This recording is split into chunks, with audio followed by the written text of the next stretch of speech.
This battlefield animation is a depiction of the fighting at the Middle Railroad Cut, with a focus on the charge of the 6th Wisconsin and the actions of Lieutenant Roeder's single artillery piece.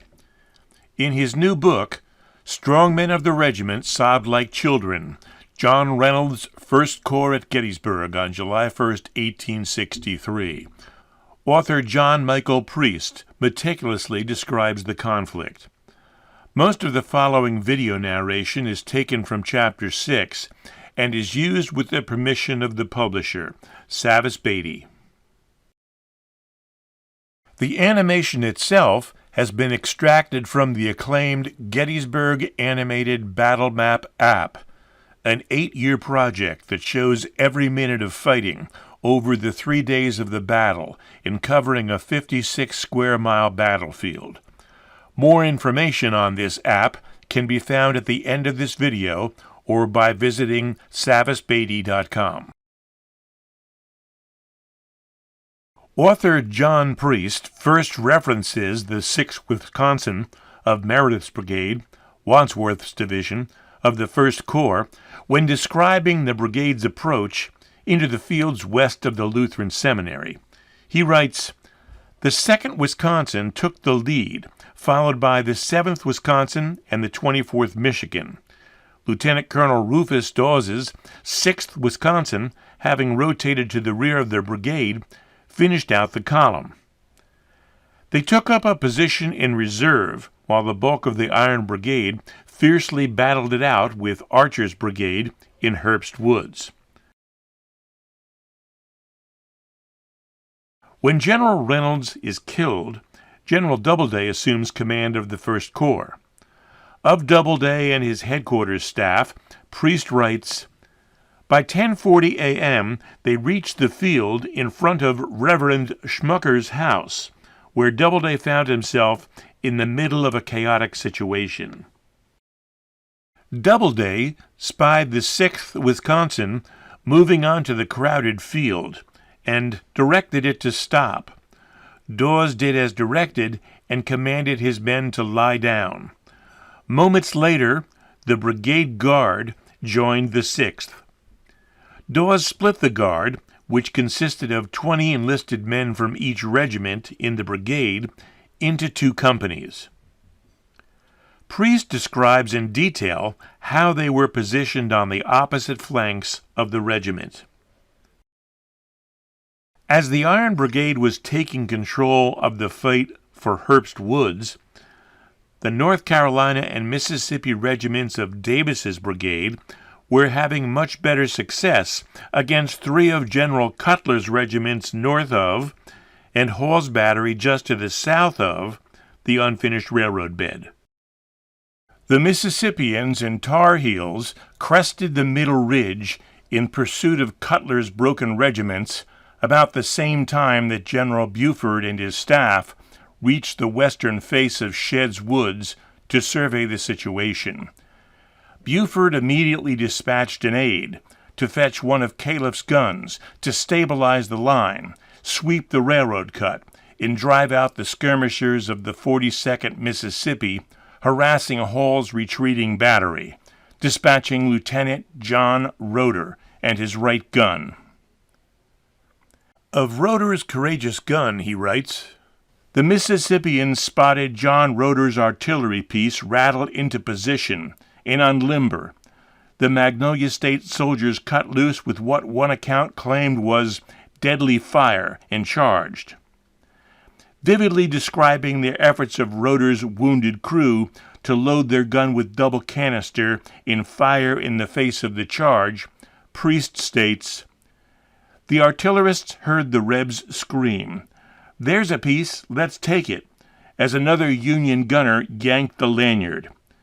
The whizzing canister rounds flew high and inflicted minimal casualties on the Mississippians. The windy roar of the flying lead balls did, however, send them scrambling back as fast as they could."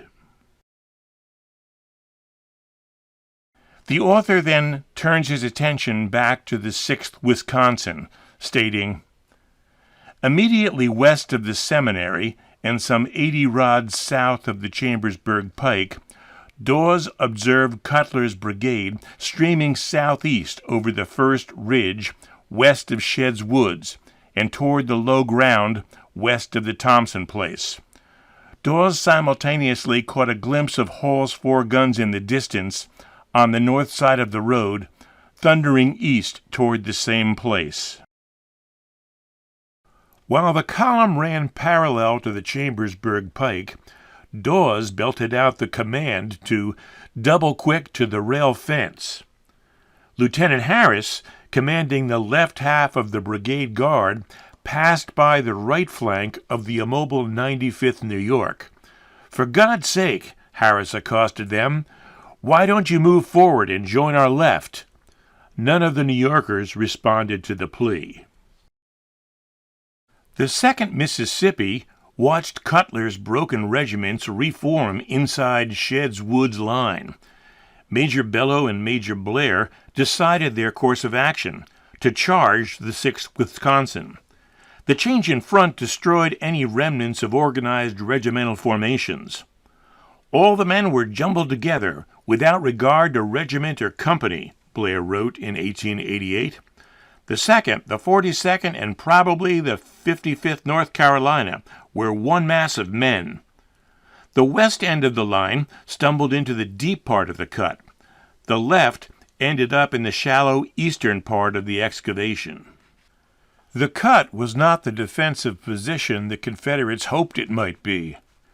Except for the left wing of the 2nd Regiment, most of the Mississippians could not see over the high side of the deep middle cut to fire at the more organized and better controlled Yankees, much less advance. The Badgers, meanwhile, had organized themselves on the southern side of the pike. Dawes shouted at the top of his voice, "Forward!" The infantrymen clambered over the rails under a slow but steady fire and reformed. Once organized, they advanced, firing and loading by ranks as they inched forward. The sudden disappearance of the rebels surprised Lieutenant Harris. It was as if the ground had opened up, and in the confusion and smoke and noise, the enemy had simply vanished. Harris was unaware of the cut's existence and had hoped for a stand-up fight in the open. Within about 165 feet of the cut, Sergeant Fairfield noticed that the Confederates had stopped shooting. Fairfield instinctively braced himself for the inevitable volley he knew would follow the silence. The Westerners had not traversed half the distance to the cut when the Mississippians emptied a devastating volley into them. Taken back by the ferocity of the incoming rounds, Dawes realized his small regiment had run into a formidable line. About 100 or so men were approaching his left flank from the south. "I did not know or care where they came from, but was rejoiced to see them," he later explained. Dawes rushed to the line and encountered Major Pye and his small 95th New York. "We must charge. Are you with us?" "Charge it is," Pye firmly responded. The Wisconsinites surged ahead before the New Yorkers had completely come alongside. The 14th Brooklyn, trailing behind the right rear of the 95th, remained in the wake of the assault. Arthur Priest vividly narrates numerous accounts of the heavy fighting taking place, the opposing lines separated by mere feet, with the Confederates down in the cut and the Federals on the crest above them. "Surrender!" the Westerners yelled above the din. "Throw over your arms!" To their amazement, a considerable number of Confederates complied by grounding their weapons and waving their caps in the air. Rufus Dawes pushed his way to the front of his men at the middle of the cut and stared down the 4-foot embankment at the enemy crammed together below, as his badgers shouted, "Throw down your muskets! Down with your muskets!" "Where's the colonel of this regiment?" he shouted. Major Blair of the 2nd Mississippi stepped forward. "Here I am," Blair defiantly responded. "Who are you?" "I command this regiment. Surrender or I will fire," Dawes retorted. Without uttering a word, the dejected major surrendered his sword, and within short order, 6 other Confederate officers handed their blades to Dawes. "Major," Dawes responded, "have your men fall in without arms." The infantrymen near Blair complied. The Confederates who did not surrender, in various unorganized ways and exit routes, withdrew from the Middle Railroad cut and headed to the northwest. This episode of fighting on Day 1 had come to an end.